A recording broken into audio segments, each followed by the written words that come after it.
Good morning, Sabina. Good morning, Charu ma'am. Dr. Shubhlata, this is Dr. Charu Sharma. Ma'am is also, Professor, good morning and welcome. Thank you very much. We are really looking forward to what you have to say, and I'm hoping that some students will join soon.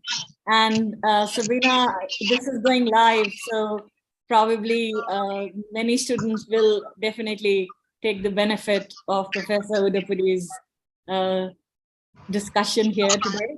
And I'm really, really grateful, Professor, that you could find time to come, and really delighted to see you as well. I've heard good things, so good things about you from Sabina as well as from Professor Tony. So this is my first time meeting you, and I hope we keep on meeting actually physically as well instead of virtually. So thank you and welcome once again. Thank you very much. And it's always a pleasure to be among academicians, and more so among among the juniors. This one, students, scholars, because they are very enthused to learn something. Well, I always call myself to be one among them, because the subject, environment law, is such a subject. It's an ocean. You can swim in throughout your life. True. Very true, Professor. So when I was in a regular teaching profession, I always used to have a clash. Ma'am, why are you teaching environment law? Corporate law is important. So I used to say, your corporate law with your bread and butter is only possible if you are alive, hale and hearty and healthy. Very, very right. Very right. Important. So if everything you right to life, I agree. Right to life includes this. I agree. This is what I keep on telling my students as well, Professor, that in environmental law, natural resources law, whatever branch you are studying, all the private law and public law converge into environmental law nowadays. Sure. So if your environment is not healthy, then you're not going to take benefit of anything. Absolutely. True. Absolutely. True. Both my beloved, sorry to interject, both my beloved professors, I'll have to interject here. Yes. Because we are 2 minutes ahead of our scheduled time. So I would request that if I have the permission to, you would like to begin with. Sure. And before we begin the session, first and foremost, good morning, everybody. It is great privilege and honor to have amongst us today Professor Dr. Shobhalata Udapudi. Ma'am is a person with many facets to her. Ma'am, of course, is a seasoned academician of over 20 years plus. She's just told me a minute back not to call her a stalwart.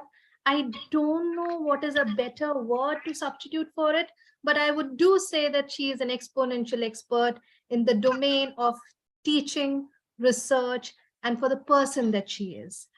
Today, she is going to walk us through a very interesting, nuanced topic titled The Role of Transfer of Technology in Environmental Governance, Conservation and Sustainable Use of Biodiversity. A critical element that qualifies our existence, a critical element that will take over the world, a critical element that will define intergenerational and transgenerational equity in times to come. So with this, I request all of you to be actively participant, learn, add to yourself, and grow with the conversation that we are having today. One humble request to all the beloved participants who are here, please do not interrupt or interject while the speaker is delivering her talk. You may please put up your questions, concerns, your remarks, or a thought in the chat box. Be rest assured that I will reach out to the speaker with all of what you have put up in the chat box. And after the session is over, the floor is open for all of you to raise your hand and put your question. Thank you very much. With this, Dr. Shobhalata, it is all yours. Thank you, Sabina. I would like to request you, suppose if there is anything on the chat, and if I'm not drawn towards it, because when you're speaking, you don't exactly, translate into chats and all that. So if there is anything important there, kindly draw my attention towards it. Sure. And second thing is, I don't mind people asking questions right in the middle. I mainly need to say that, tell that, well, hold on a minute, I'll come back to you. So give me that particular permission so that I can come back and finish my thought and then get back. Second, thirdly, I'm not a walkie-talkie encyclopedia. So please, I may also require to sit and think about it. So please let us sit and learn. This is a topic which is never taught. It is always learned. So I'm happy. And I first need to express my gratitude to the organizers, to Professor Sabina, Professor Charu, Professor Tony, for giving me this opportunity to be among the intellectuals, putting in their thought. And as you mentioned, the intergenerational and intergenerational equity, I think we have learned a beautiful lesson with the COVID. We were locked down, but they were free. For we never cared for their freedom and their generational equity that we share. And that's where we paid a price. So it's a big lesson that we have learned. Let not nature teach us any further lessons. Let us think before we act. Thank you for this opportunity. Let me begin.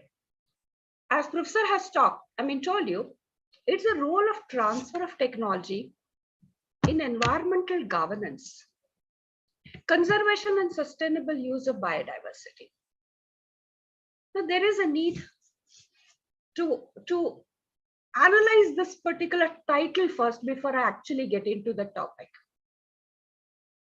I begin with environmental governance, but I also refer to conservation, sustainable use of biodiversity. When I'm referring to governance, you've got many things that go into the governance of this particular topic, environmental governance. You've got climate change, you've got ozone, you've got biodiversity, you've got pollution. So many things being brought in for the purpose of environmental governance. But I also focus this governance because it's a huge topic, as I said. I focus my study towards conservation and sustainable use of biodiversity. Right? When I'm talking about conservation and sustainable use, I'm also referring to sustainability. So though I have not used that particular word as biodiversity, as sustainable utility, well, I do place in certain amounts and aspects of sustainability here. I also put in certain aspects of human interventions, their impacts and their effects when you're talking about conservation and sustainable utility. Now, let me come to the transfer of technology. It's important to understand transfer of technology here, because then you're bringing in biodiversity and you're bringing in technology. Please remember, when you refer the word technology, the concept of technology, you're not only adding IPR, please. Our understanding is wherever technology comes, patents and other related intellectual properties come in. But when you talk about transfer of technology, you do not only concentrate on IPR and technology. Technology can be anything. Technology essentially can be anything. It may not be a patented technology. The word patented transfer of patented technology is not mentioned. It is just mentioned transfer of technology. So it could be patented, it could be non-patented, it could be an expired patent. Not getting into the intricacies or the loopholes, or you can say the difficulties, the challenges that are being brought in by patents and patented technology. I am talking about that technology which is used by the environment, for the environment, to see that there is conservation and sustainable utility. That's how I'm both focusing the subject. I'm giving you all the abstracts that are relevant for transfer. At the same time, technology, the intricacies, the inclusions of the technology, I'll further refer to.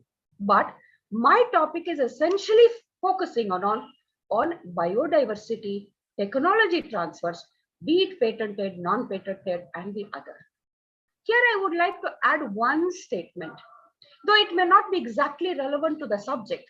Whenever we are doing any research, whenever you are doing any writing, whenever you are creating articles, you are taking up research activities or PhD or non-PhD, please remember the title should show the length and the breadth and the scope of the research that is to be done.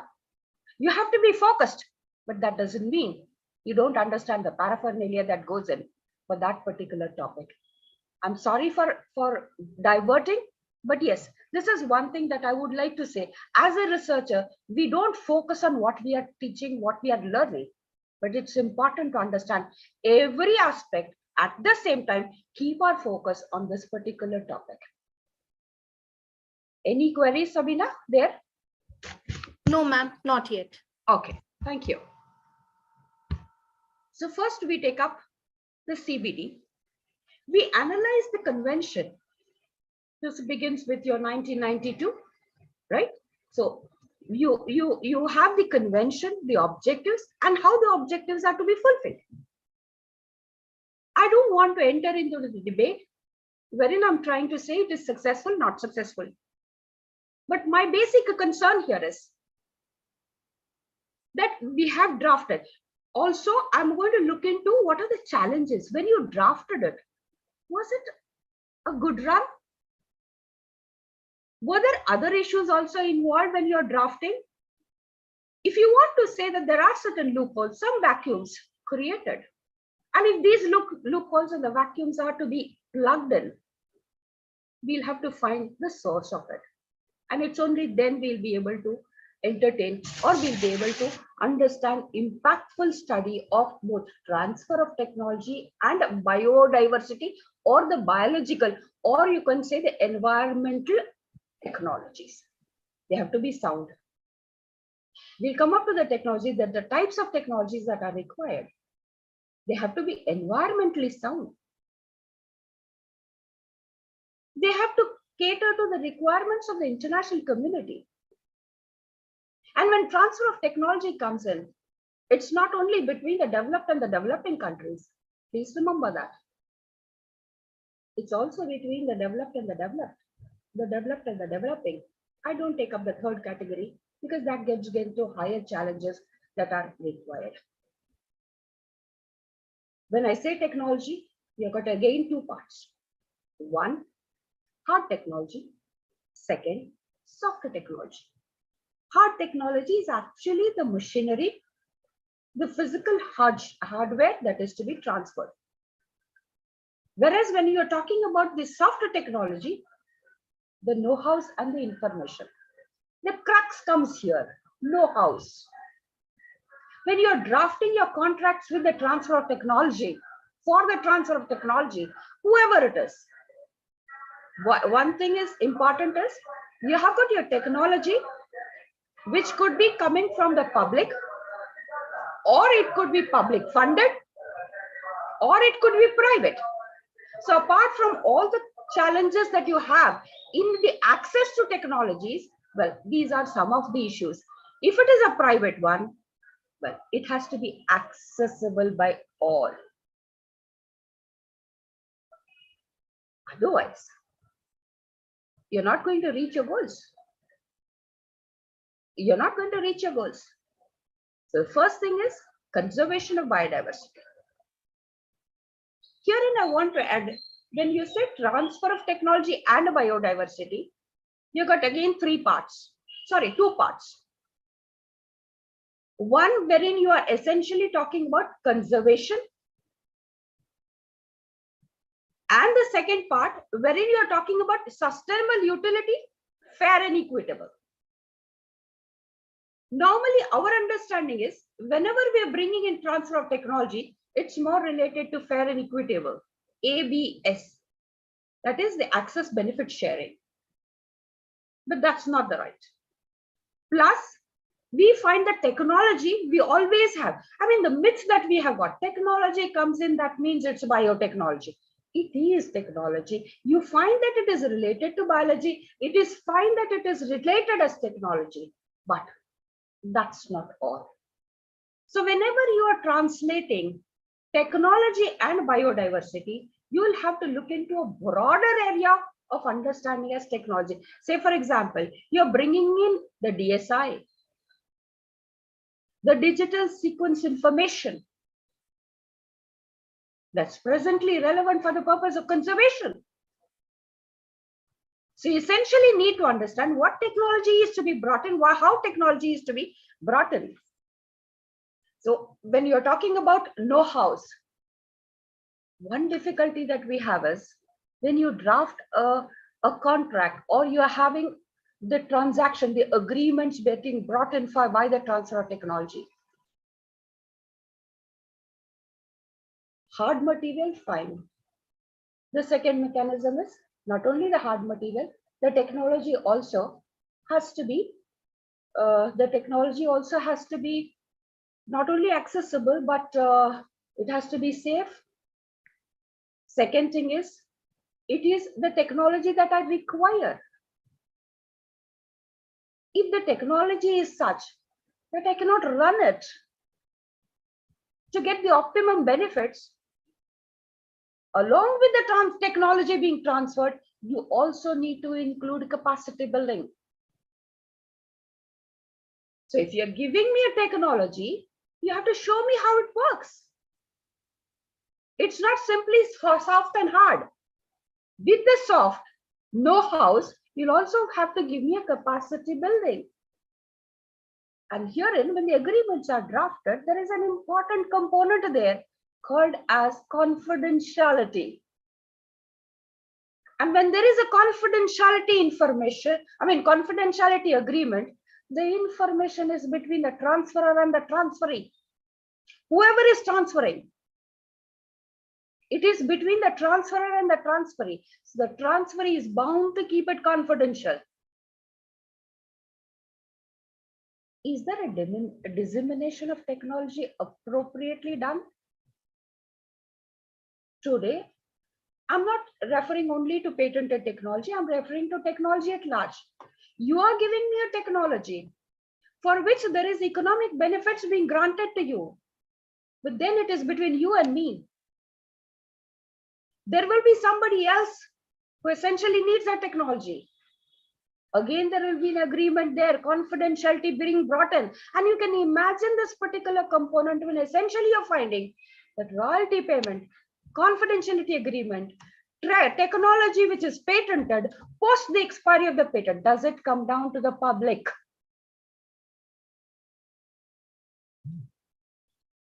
We know that in 1992, it was a paradigm shift. Okay, it was, all man's property. Biodiversity was basically everybody's property. But then in 1992, you made it a sovereign property, right?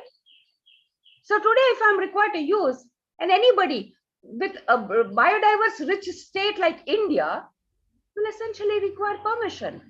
Have we gone step backwards? Or is it a step forward?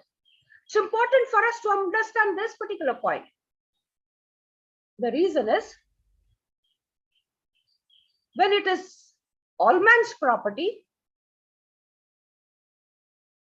who maintained the conservation?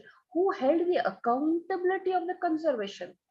In situ, ex situ, I'm not going to put in those particular terminologies, but who was responsible for it? It's everybody's property, but nobody's accountability. Now, when you bring in to a sovereign right, it is that property and the accountability of conserving and preserving that particular property, right? When you bring in the concept of ABS, access benefit sharing, here also you have got components which essentially talk how it is going to be operated. Accountability is felt there.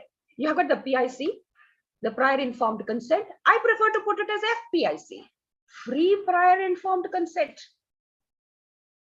No caution, no undue influence.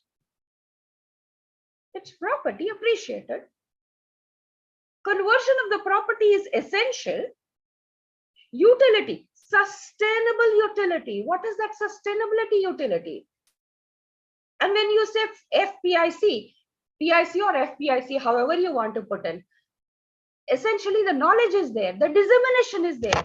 We have seen know-hows when they come with a tag, confidential, don't give it out. So if anyway I have got an agreement with somebody else, patented, non-patented, well, I'm going to make my economic conversions there too. Okay. But then intellectual property is essentially for the benefit of the society at large. Does it really come up to that? When you say access and benefit sharing,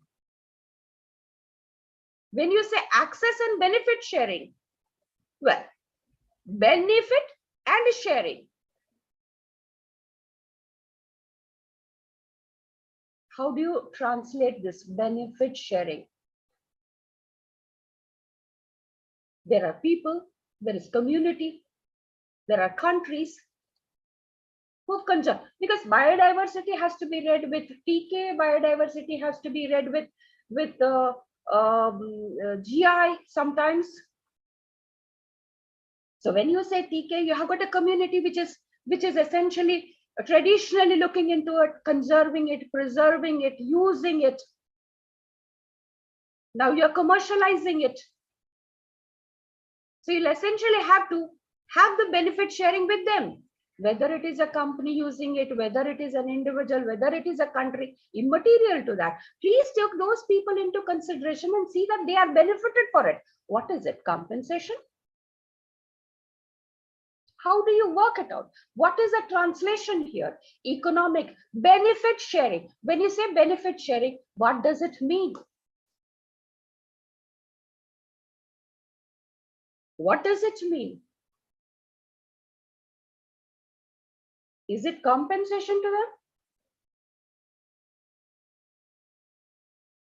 Because then you'll have to translate it how you're going to use it. It's neither compensation, it's not any payment. It's basically an incentive and a reward. Incentive for preserving it, conserving it, for the utility that it is brought today. Reward. No, not only for the preservation and conservation, incentivizing and rewarding them in such a manner that continue that. And technology can be transferred here to benefit them. This is part of transfer of technology also. It is to benefit them to see that better conservation and better preservation is done. It is an incentive. It is a reward. Don't translate it into a compensation or charity. It's not compensation or charity. Please understand this.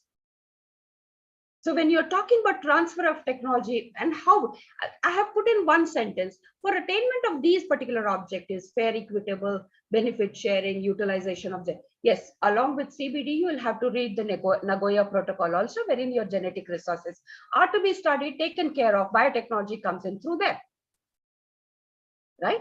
I don't get into the details of biotechnology, whether it is genetic engineering or anything of that sort. Let us leave that major components inside, intricacies inside, to a larger one. Benefit sharing, genetic research or genetic resources, you have got the whole thing being brought. So whether you're using CBD or you're using Nagoya Protocol. Okay. Now when we say that, well, convention recognizes both access to, well, access means, what do you mean by access? Access here means it is in such a manner that is available. You have got a technology, but as technology requires, there will be royalty, there will be payment, there will be other means in which economic conversion is. Otherwise, you are not only, I mean, your protection is important of the technology. Economic conversion is equally important. Otherwise, who is going to work out any technology? Whether it is private, whether it is public, whether it is public funded. So when you say that it has to be access means two things. One, it is available, affordable. Two, it is beneficial, safe. If that technology is going to harm your environment, well, the transfer of technology is not worth it. Okay, so two things that is important: access to and transfer of technology. I bring in the know-hows earlier, as I said. Well, it may become something which is going to hinder the technology to be brought to the public, where IPR says that's a privilege. It's a privilege for a temporary period, which ultimately comes to the public at large as enhancement of the knowledge base of the society. So please remember how CBD and these particular components are linked. Though of course we read them. Normally when you read it, you'll always say CBD versus strips versus CBD. No, it's not that way. The whole build-up is done in such a manner that ultimately benefits a society, and it's the biodiversity which is benefiting the society, not only individuals. And there when ABS comes in. Now, when all these particular things were properly being integrated, transfer of technology was one of the most contentious issues of the CBD. When negotiating the CBD, this was the most contentious issue. Please remember at this juncture, one more point that is important is transfer of technology comes as a quid pro quo for TRIPS. Patent is a quid pro quo for disclosure. Transfer of technology, if you read the creation of this, you will find that it is coming as a quid pro quo. I don't want to debate whether yes, it is a quid pro quo or no. There were efforts made under UNCTAD to bring in a proper code of conduct for transfer of technology. You've got three groups there. You had, okay, now it is not. You had three groups there debating out as to what type of code should be brought in, but there was not a consensus. We dropped it in 2011. Now you have got only the OECD guidelines applicable and available only for the OECD states, member states, right? So when this particular convention, CBD, was being negotiated, you find the North-South divide and all these international linkings are required, are taken into. It was the most contentious issues, and it was linked with ABS and IPR. As any other international law, this has to be appreciated as an international implementation, wherein you find it's not the international law that is going to be implemented. It is translated into the domestic or the national law and then implemented. So for India, if you take up the Indian situation, this particular concept has been brought in only for ABS, and it is part as a subtopic of BDA, that is the biodiversity authorities. If you take up the institutions that were created, you have got the biodiversity authority and it is brought in there. We have not brought in as an independent concept to be translated into a law and then being applicable or implemented there, right? So there were tough negotiations, really tough negotiations, major divides between the developed and the developing countries. And that is translated in the ambiguities in Article 16. I don't know whether I have put it because I'm not going only by the, okay. I've given the definition of transfer of technology, which is a process by which commercial technology is disseminated, right? This takes a form of a technology transfer transaction. That's when you bring in your contracts, you bring in the different provisions that are relevant for royalty, for know-hows, confidentiality. Then you have got all your definitions to be brought in as to what the technology is, if there is any capacity building, if it is a joint venture brought in, the different modes in which the technology can be transferred to the states or to the parties. So it's a transaction which may or may not be covered by legally binding contracts, but which involves a communication by the transfer of relevant knowledge. It has to be safe, relevant knowledge. Now, it's something like, right to food. Say, for example, I am a pure vegetarian, and you give me highly nutritious, but which is not falling in the bracket of vegetarian. Is my right to food satisfied? No. Similarly here, relevant knowledge. Relevant knowledge. So I need that technology, but the technology which is feasible for my country, my environment, my population. You can't just transfer a technology because you have created a technology. That concept is not available here. Do you understand that? But at the same time, there are two other terms which are important, terminologies which are important, and I want you people to understand them. Technology transfer has to be distinguished from technology diffusion. Technology transfer and technology diffusion are two different words. When you say technology diffusion, it only brings in a small component, a benefit of the transfer of technology. So they are not equals. When you do transfer of technology, technology diffusion happens. It may bring economic, because herein I'm going to give you technology. It's going to be 5 years, 10 years. After that, you have to, there'll be again fresh contracts, fresh, agreements, fresh royalty. And intellectual property is such a wonderful thing. You've got payment of royalty. Once the technology, expires or your agreement expires, is that royalty to be paid? Even after the expiry of the patent, you will pay something, and that is milestone payments. And milestone payments are going to be heavier than the technology. When I say PIC, when you are required to inform as to why that resources, be it the biodiversity resources or the genetic resources, are going to be used, you have to weigh the conservation. If the requirement of the diversity is such that conservation is going to deplete, and that's when the community comes in. They have got a veto. I said it is a reward and an incentive, please. It's a reward and an incentive. So don't bring in a royalty. But then when you say milestone payments, because now your technology has created a sort of monopoly, not a monopoly, but yes, it has been accepted by the society and by the community. Now, if anywhere there is a defeat of conservation, preservation, and sustainable utility, you have to stop. You have to stop. So it is not, when you have a transfer of technology agreement, please don't take it as a permanent agreement. There is a veto. You can stop it.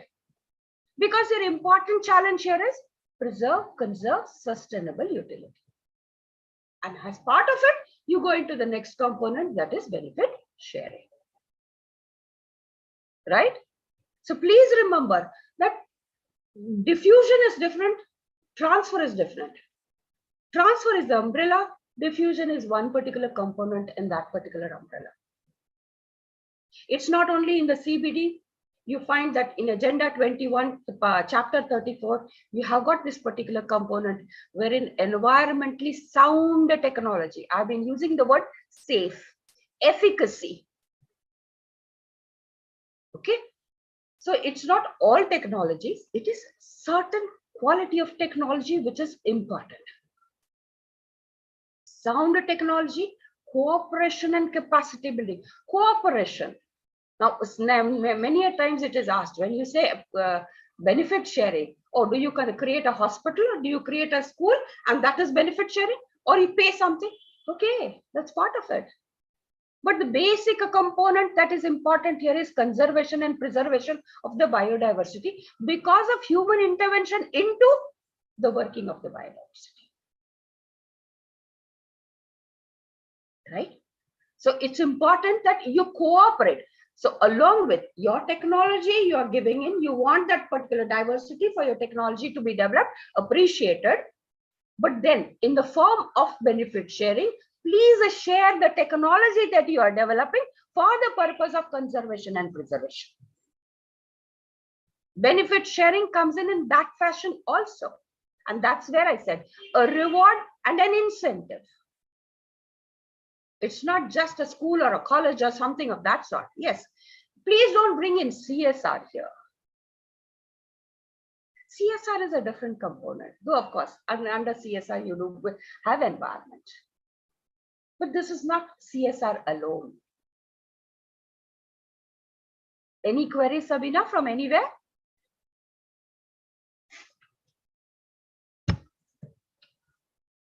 No, ma'am, not yet. I hope people are following. It's not very heavy. No, ma'am, it's not. If there is heavy. No, ma'am, they would ping me if they find it heavy. On my WhatsApp, they'll ping me. No worries about that, ma'am. Okay, thank you. Thank you. Oh, fine. So we have before I get into the conditions for successful transfer, I need to also get into the negotiations at the convention level. So there is a stark contrast to the limited attention that is given to Article 16. I just mentioned earlier that there is ambiguity. Why there is ambiguity? Because at the time of the negotiation, you find there is limited attention. Why? The ambiguity that is at negotiations, the ambiguity is translated once you bring in the entry or into force of this particular convention also. So some of them has taken transfer of technology as an ABS sub-issue. They have not taken up the whole convention. There is a misconception here. It is part of ABS only. That's what India has also done. I don't want to criticize here, but we could not fathom how it could be. I mean, being a very strong biodiverse state, we could have taken benefit of this in a better and in a stronger manner.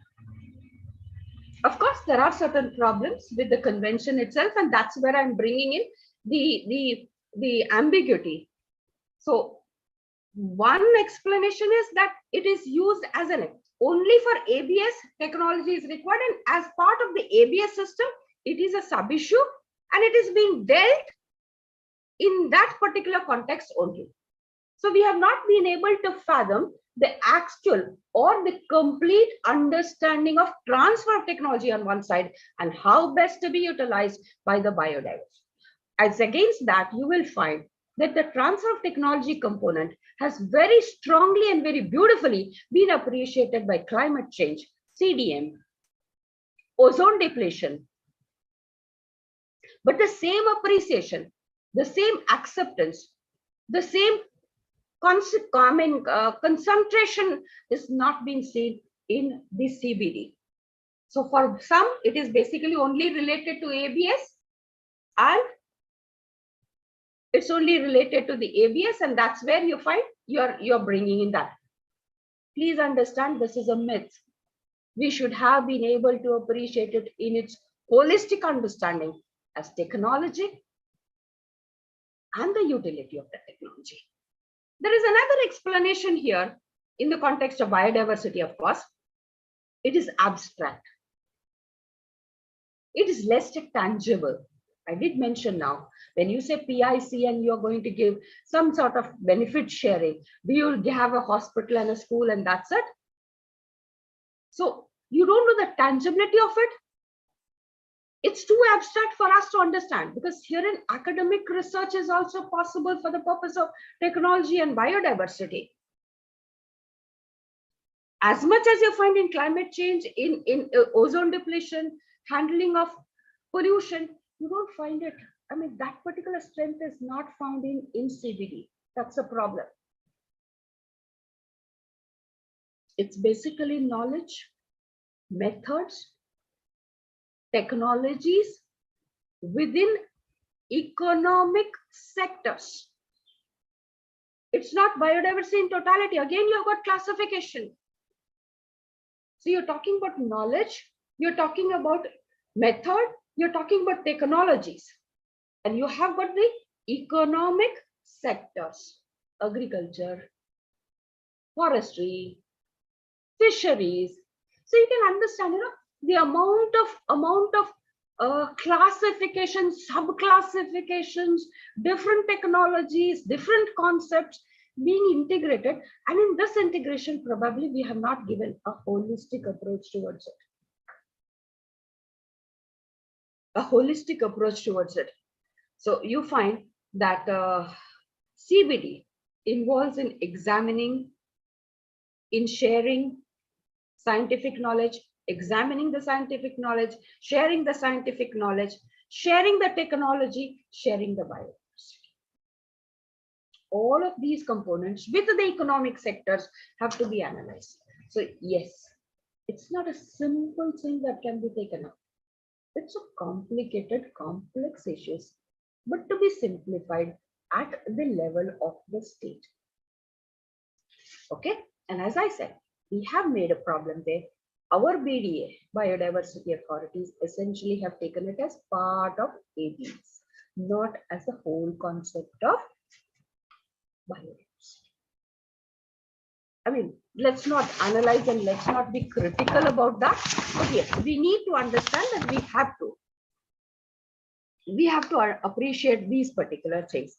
Now, let me come up to the conditions of the success. What's the time? I've got how many more minutes? Ma'am, by 11:20, we would like to open the session for Q&A. Fine. It's 11:11 now, so you have 9 minutes more, ma'am. Okay, then I will go only through the PPT rather than taking up a holistic understanding and trying to bring in so many things. Okay, so what is it? If you want the transfer, I've given you the drawbacks, I've given you the challenges, I've given you the shortcomings. But if suppose you want to have a particular, a technology which is essentially required to be successful, what are the instances, what are the requirements, what are the considerations there? I've already given it. First is the existence of the relevant technology. And this is for conservation and sustainable use. This is for conservation and sustainable use, right? And as I said, I'm now setting aside climate change because that technology is very strong. Here we are trying to bring in only the part of biodiversity. So you essentially find technologies for biodiversity, conservation, and sustainable use. That is what we are looking into. There has to be an incentive for developing new technologies through the patent system, not through the patent system, immaterial to that. Through the public, through the private, through the public funding, also involved in that. And herein you find there is a possibility of coexistence as a mixture of both. The Bayh-Dole Act of USA. Because when you have teaching institutions or you have got research institutions, public funded, can they claim royalty? Is there an economic conversion? Okay, this whole thing is very, very, very complex. Very, very complex when you bring in biodiversity. The second criteria is disseminating the technology, which makes it available to the countries and entities in the need of the technology. So if you're giving me something which I don't need, or within your technology, there are certain components which I already have. Now you are giving me a technology which has got both, which is inherent with me and which is added upon it.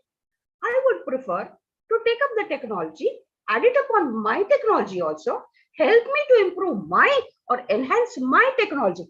See here, it is not it's not completely that your technology. The object of transfer of technology is to capacity building of the transferee. You have not to make that particular transferee always dependent upon your technology. Please don't misunderstand transfer of technology as an agreement only to earn money. Yes, it is a component. Conversion is important, but not always. Right? So when I'm talking about it has to be relevant, existing, I'm bringing in all those particular intricacies to see that technology transfer happens for the purpose of transfer of technology. Third criteria is applied in a manner conducive to solving the problem. You give me a huge technology, I can't use it.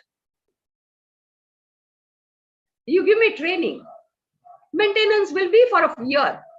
But then I have to create my own indigenous technology, not completely being dependent upon you, because that again is not going to be transferring the technology.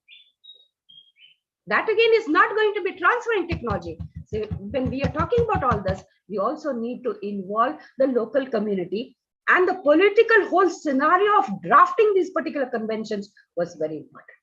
How politically safe, sound, and appreciative were we as a country as a whole when we are talking about drafting these? When you integrate transfer of technology and you're integrating biodiversity, or you're integrating the CBT, you have got the whole you have got the whole article 16, which essentially is talking about the transfer of technology, both in regards to the biodiversity and also in regards to the genetic resources, and do not require to cause or should not be causing any significant damage to the environment. You also have article 16.1, 16.2, 16.3, 16.4, and 16.5. These are important, but of course the language is a little bit ambiguous. You'll find difficulty in implementation of this particular agreement because of the political development and the political angle of the drafting sessions of this particular convention. All right, let me give this, and then apart from article 16 as a whole, from 1 to 5, you have got article 12, which is training and research, and I said capacity building. I have to be part of your particular technology. You have to bring in that particular technology to the benefit wherein indigenously I can develop enhancement. I cannot be dependent. There has to be an information exchange. You can't say you give me halfway and the remaining. No, you can't have your trump cards. You have to disclose your trump cards. And it's only then that the transfer of technology comes in. But when there is a disclosure of the trump cards, you'll essentially find that the confidentiality agreement comes into play. So even after the expiry of the patent, it never comes to the society. The basic philosophy of IPR is challenged here. Okay. Article 18 is talking about all the technological and scientific cooperation that is required. So it's not only access and diffusion, it's also cooperation. That's very important when essentially you bring it from the developed to the developing, or from the developed to the developed. Both these type of agreements essentially has got this problem. Biotechnology is trade, as we very well know, and it's more important in regards to economic matters and intellectual property rather than just conservation and sustainable utility. Same happens with that of the genetic resources. So you have got, apart from article 16, you have got all these articles which are essentially available or should be read if you want to integrate transfer of technology with that of CBT.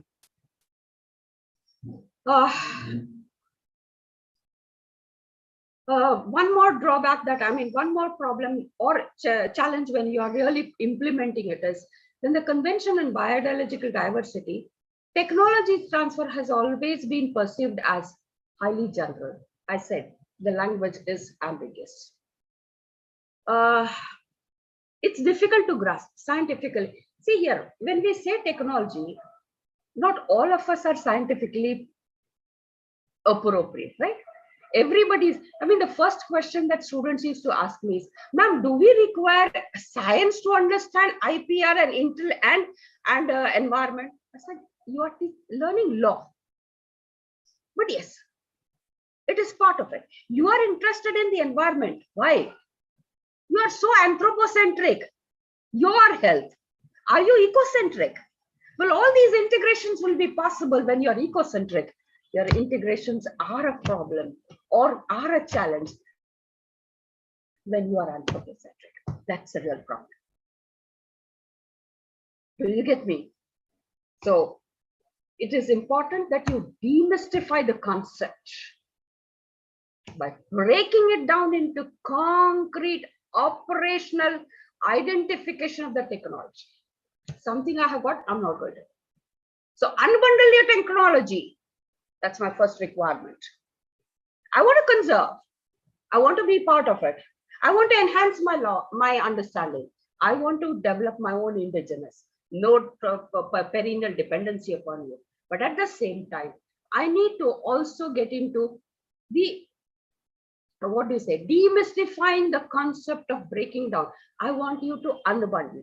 Give me what I require, to which what is requirement, I'll pay the royalty. So economic conversion is there for your technology. You cannot claim economic conversion for my technology. There are many things that you need to understand when you're essentially trying to integrate these two important components. Please don't put it as IPR. Please don't put it as biodiversity. You have to understand the integrity that is essential, right? So for the successful implementation of the convention and the goals to work out for the convention, it's important to see that we have a holistic understanding of the two. Thank you very much for giving me this opportunity. Any questions?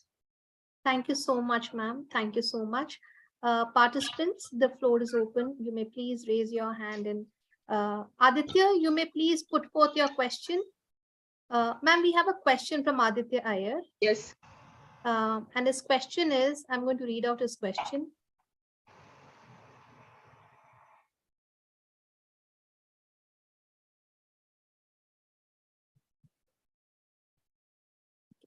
Ma'am, his question is, could you please tell us a little more about the need for a robust IP regime in developing countries to practically benefit from this agreement?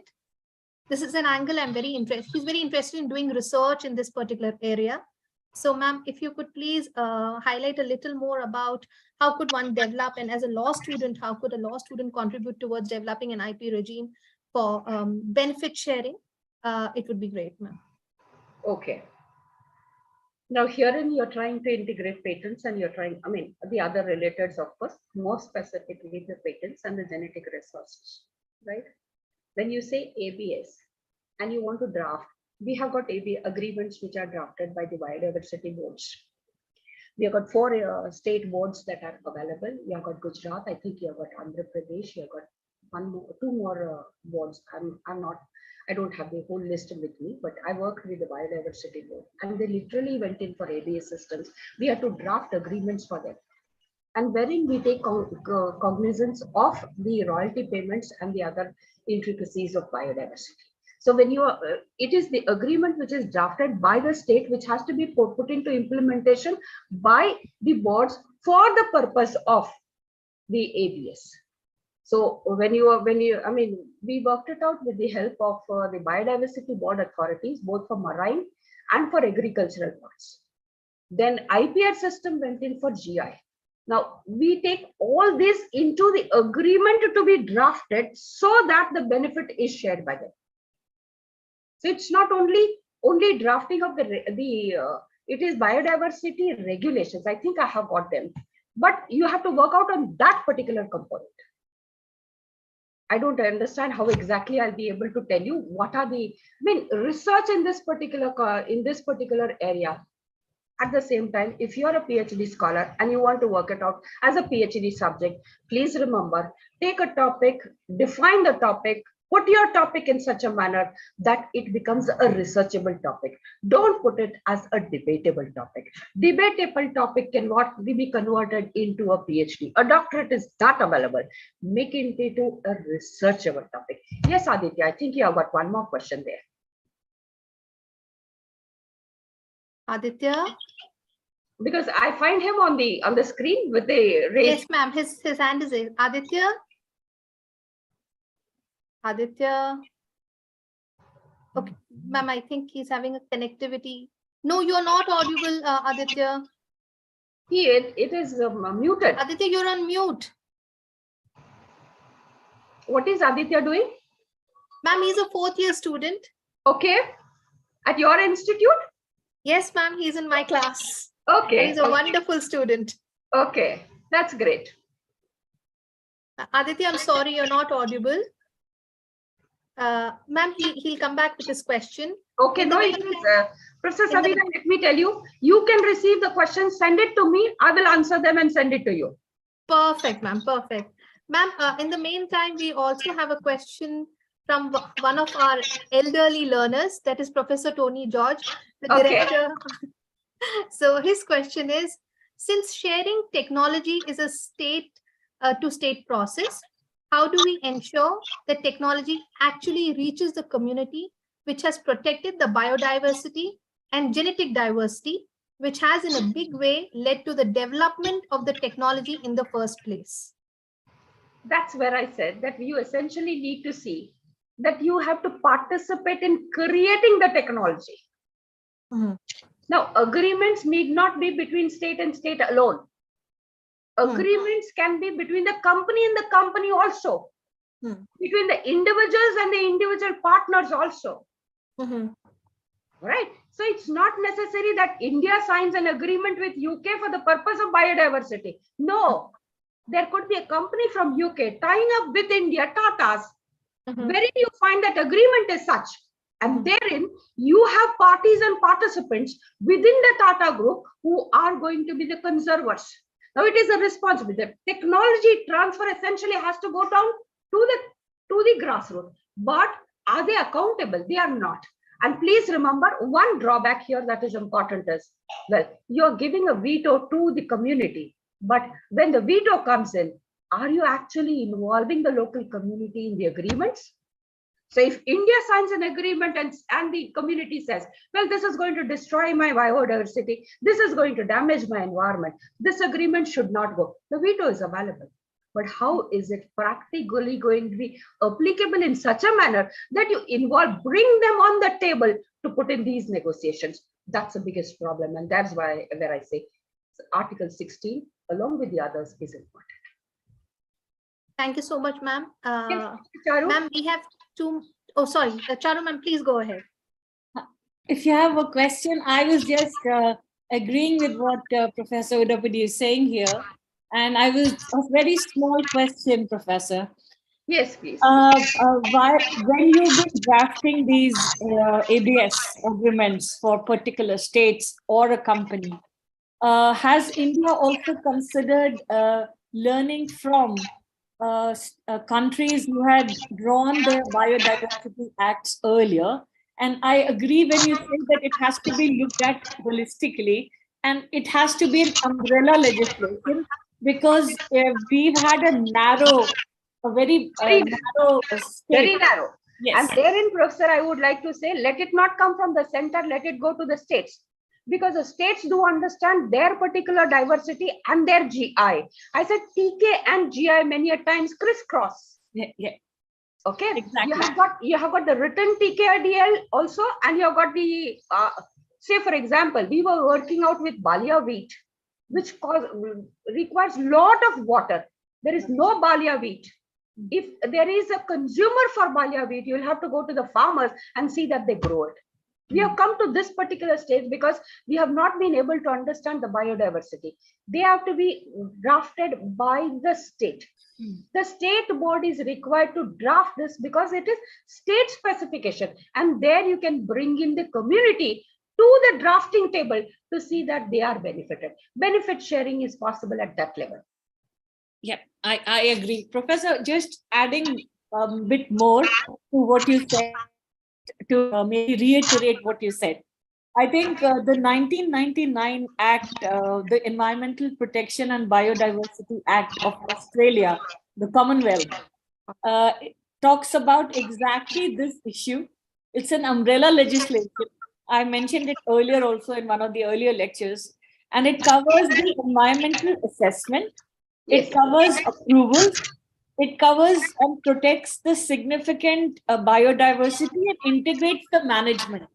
The management of important natural and cultural places like JI we are talking about, and also practices of the indigenous people. So it is there that they actually sit down and make community a part of that, and they have a say there, which we lack within our law. And after the 2021 draft bill, I'm sure you're aware of that. Yes. So there are again going to be a number of problems further, if I understand it correctly. Although I've not gone through the draft fully, but as I understand, they've done away with a few things which might have saved the people and protection of genetic diversity earlier. as well as the people's biodiversity boards and the biodiversity committees at the state level, and then the boards. Ultimately, if they are collecting all this traditional knowledge, and if it is exempted, like the codified knowledge is exempted, then what is the person going to get ultimately? What is that benefit we are going to get? So I think this reiterates, this is just an observation. I'm sure you can elaborate more upon this. Thank you. Tell you my important point that we need to remember: these boards don't have funds.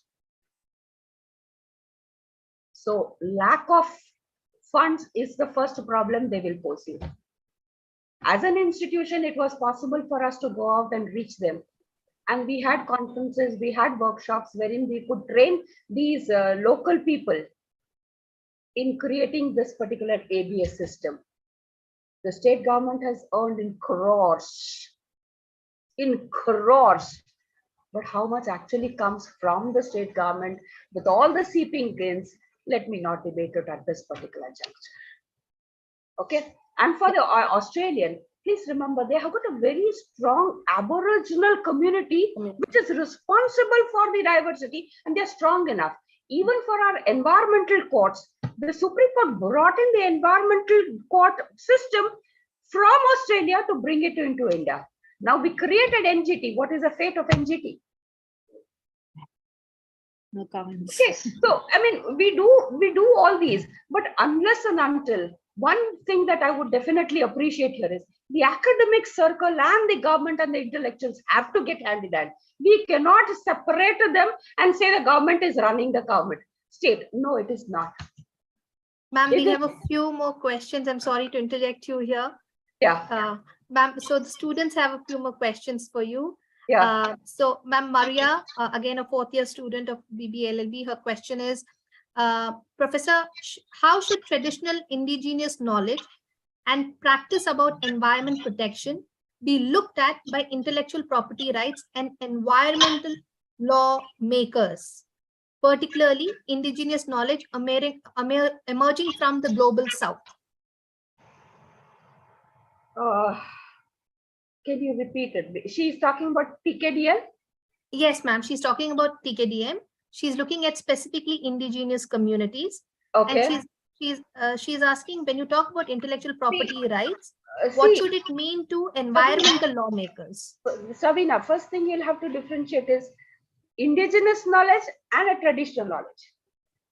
They're two different parts. So if you are bringing in indigenous knowledge into traditional knowledge, not acceptable. Okay, so first thing that you will have to bifurcate here is whether you are putting that knowledge as indigenous knowledge or whether you are translating it into a traditional knowledge. Accordingly, the treatment comes in. Whether it's global south, global north, whatever it is, first classify it in a proper manner. You will be able to appreciate it. Okay. Okay. Ma'am, thank you so much, ma'am. There's another question from, so ma'am, let me give you a little bit of background of Maria as a student. So she's very passionate about environmental law. She wants to pursue her master's in environmental law. I have students who left their corporate jobs and come back to environment and going out for their PGs and their extended studies only in environmental science. They said, we don't want law. We understood the loopholes of the law. We want to understand the science of environment and then come back for the regulations. That time will reach you. Just recently, one of the students went to UK. Ma'am, we have another student named Kartika Sanjay. She's again very passionate about environmental law. She's just happy to hear this. At least the world is in safe hands. Oh, yes, ma'am. The future generation is doing a good job. Or our ancestors were to understand intergenerational and intragenerational equity. At least they are very concerned about this particular component. And I'm really happy. My world is safe. Ma'am, her question is, first and foremost, ma'am, she's thanking you for this lecture. And then she goes about asking what the role of international organizations are in promoting technology transfer. Her question, extension to the question is, does the development and status of nation play a relevant role in facilitating biodiversity transfer agreements? You have got two things here. Yes. Developing, apart from the technology aspect, please remember that just a minute. What does she want actually?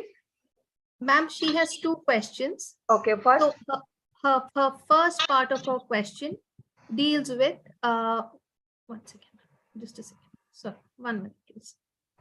Is that what is the role of international organizations in promoting technology transfer?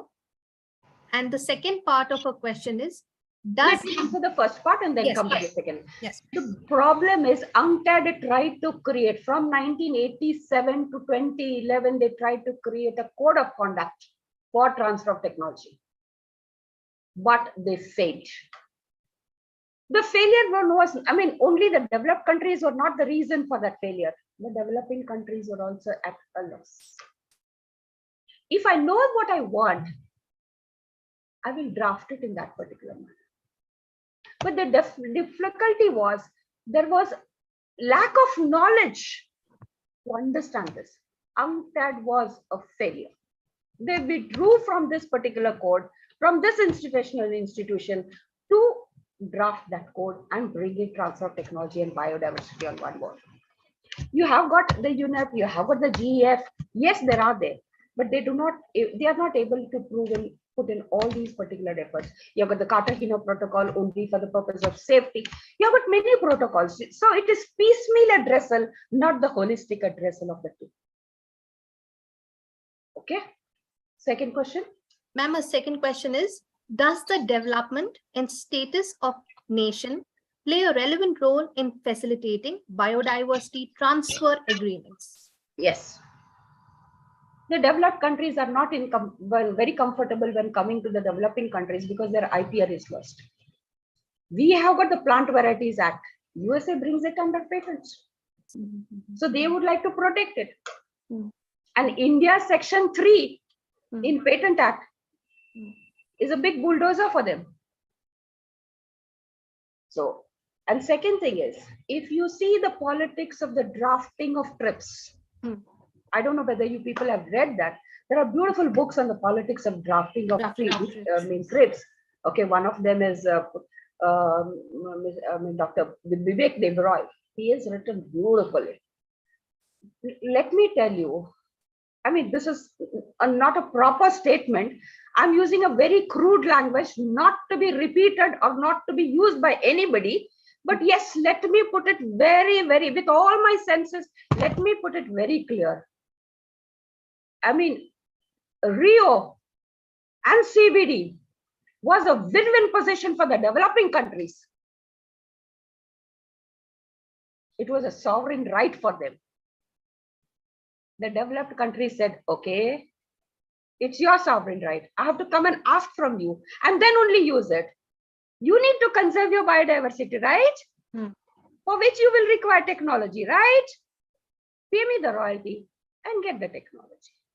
Now you can debate between these two things. So the beginning itself is a complex, complicated tug of war. Very true. Very true. Is it okay, Sabina? That's absolutely fine, ma'am. Ma'am, you remind me of something. I don't know whether it's a very appropriate place to say, but when you talk about Rio and you talk about CBD and you say this is what the stand of the developed countries was, it is like, ma'am, Hindi mein there's a kahavat, shadi ka laddu, wo jo khaye wo bhi roye, jo na khaye wo bhi roye. So you actually arrived at that juncture.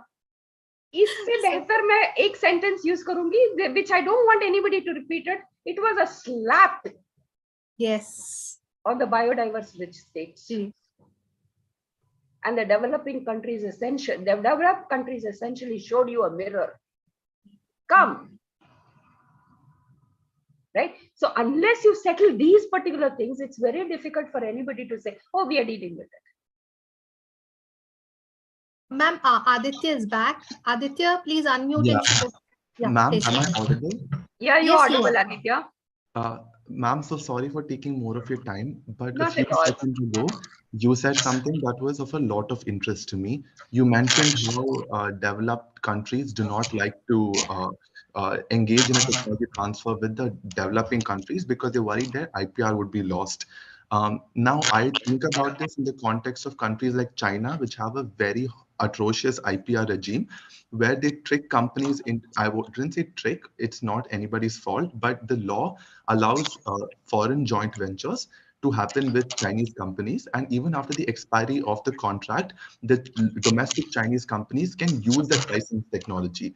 And if by chance these people try to sue in the Chinese courts, the foreign people, to enforce their rights, they get an anti-suit injunction slapped against them.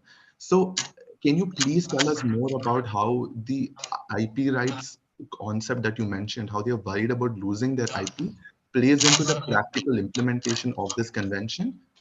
And especially with regards to patents, I would love to hear any thoughts. Well, basically, we have problems with the Ayurveda, no? We have a problem. See, one thing with China is, if you read their IP law, I don't know whether you have read it, but the IP law and IP protection that they are giving internally is, see, it is territorial. IP has got one beautiful thing is it's not international, it's territorial. And to get out of or to get into the combat of this particular territoriality itself is a difficult point. When you're talking about pharmaceuticals or when you're talking about India as a bio-rich country, what type of transfer of technology is there? We have got all these particular laws. And yes, with biodiversity, we find that when we are at fault because we are bringing it as a sub-issue with ABS. Okay, appreciated this. We need to rectify. We need to sit and think about it. And we need to see that better, regulations are brought in. Yes, I understand that. But what type of transfer of technology is coming? The transfer of technology that is coming in is packaging, weighing. Now, is it transfer of technology?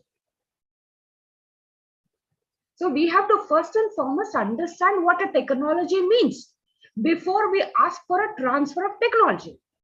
We are not saying that only Tatas, Birlas, and these people are going to transfer technology.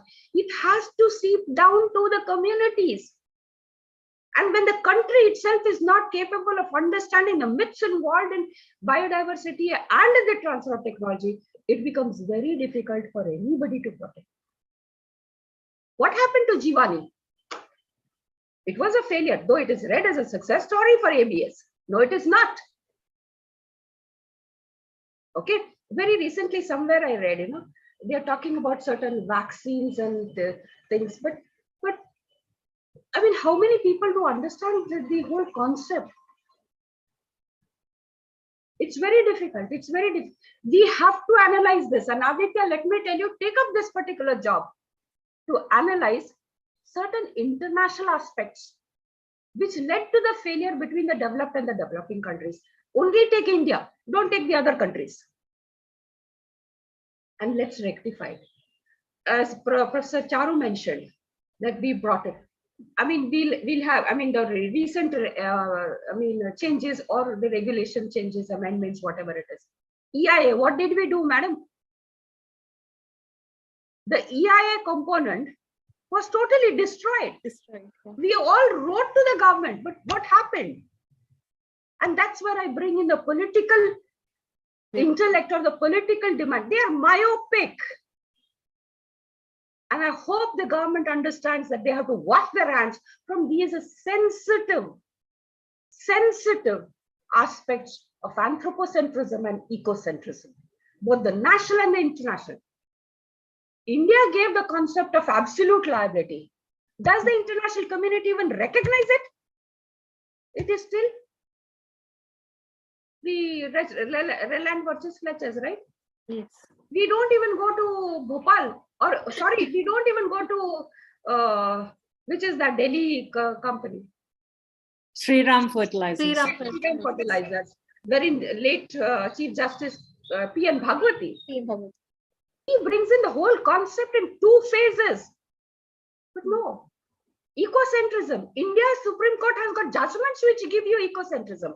Where is ecocentrism internationally? It is not. No. Only in the Charter of Nature 1982, nowhere else. High time.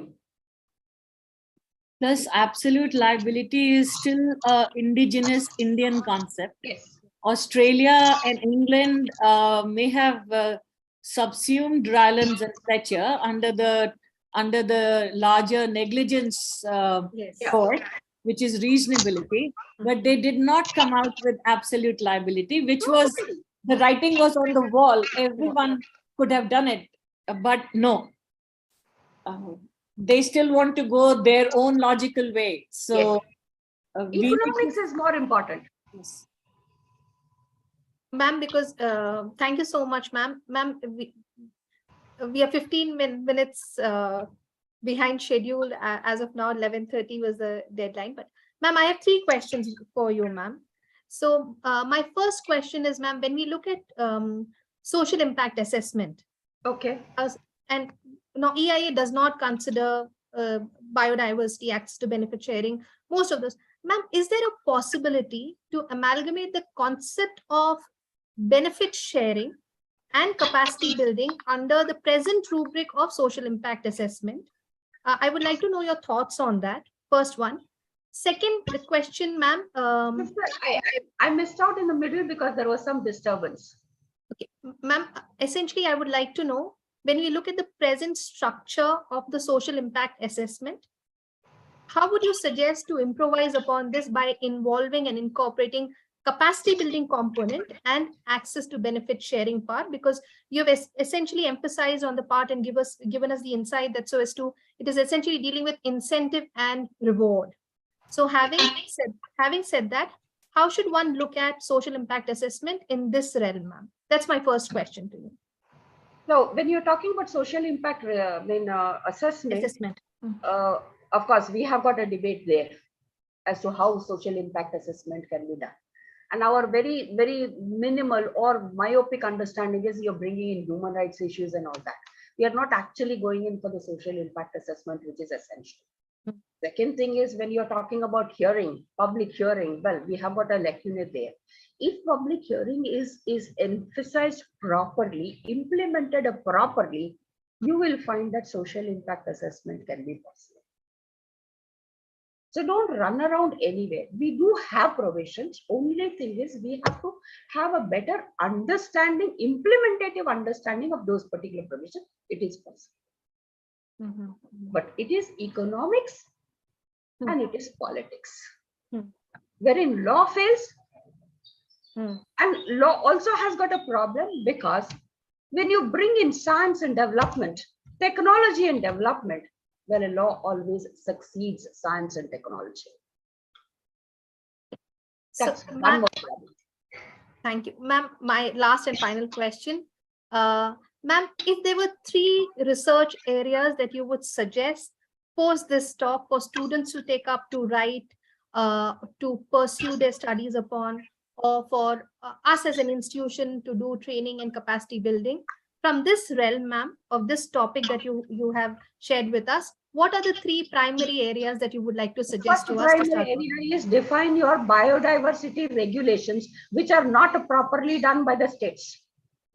Let states be responsible to give ABS a proper stance. Okay. Second, draft a transfer of technology agreements, taking into consideration all these sensitive issues. Let confidentiality not defeat ABS or biodiversity. That's a second. Now, there is nothing which India has today. I was called by Rajasthan government to deal on transfer of technology, and when they heard me, they said, "Mai, we do not know anything about this." Okay, and let knowledge not be completely encapsulated by individuals. It is community oriented. Though we say the golden rule is acknowledge the past, leave space for the future, claim in the present, we don't do that. So there has to be a proper understanding of this component also, if you essentially want to have the proper integration. We have moved from interdisciplinary studies, we have moved from multidisciplinary studies. It's high time we get into transdisciplinary studies. And unless we get into transdisciplines, knowledge cannot have ego. If knowledge cannot have ego, I cannot have ego. Sorry. Let everybody understand this. It's possible. Thank you so much, ma'am. Thank you so much. I'm sorry we'll have to close here because we are at 11:50 now.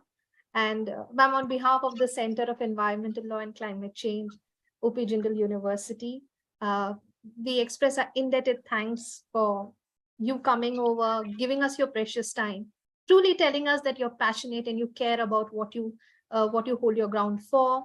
At this point in time, I'd also take this opportunity to thank Professor Charu, Professor Tony, and the extended team of Center for Environmental Law and Climate Change, the IT team, because without them, none of this would have been possible. And over and above everything, all the students who have either cut their class or they have found time to come here because they're totally passionate about it. I'm just grateful that you guys made time and you're here to discuss. Please do keep in touch, share your questions, enhance your research, because it's only then that you actually deconstruct environmental justice. So thank you so much, ma'am. We are so grateful for all your time given. Thank you for this insightful. Thank you very much. It was my pleasure. I enjoyed this particular interaction. And let me tell you, if you need any other, if I can be of any use, any help, any assistance, please feel free to approach me. Thank you very much. Thank you so much. Thank you. Thank you. Thank you, ma'am. Thank you. Thank you. Thank you. Thank you, Vikas ji. Thank you. Should I stop? Yes, please, ma'am. But I'll definitely love to come down there. Surely, ma'am. Surely. Thank you. Thank you. Stop sharing. Okay. So do I leave? Yes, please, ma'am. Please. Okay, there are chats also. Yeah. How many participants were there? Ma'am, if I'm not wrong, half of them have left. I think, ma'am, we had about 15 or 20 participants is what we had. Okay. Okay. Yeah. Okay. Thank you. Thank you very much. Thank you so much, ma'am. Thank you. I'll leave, right? Yes, ma'am. Thank you. Thank you, Professor Kir. Thank you, Professor Ashutosh.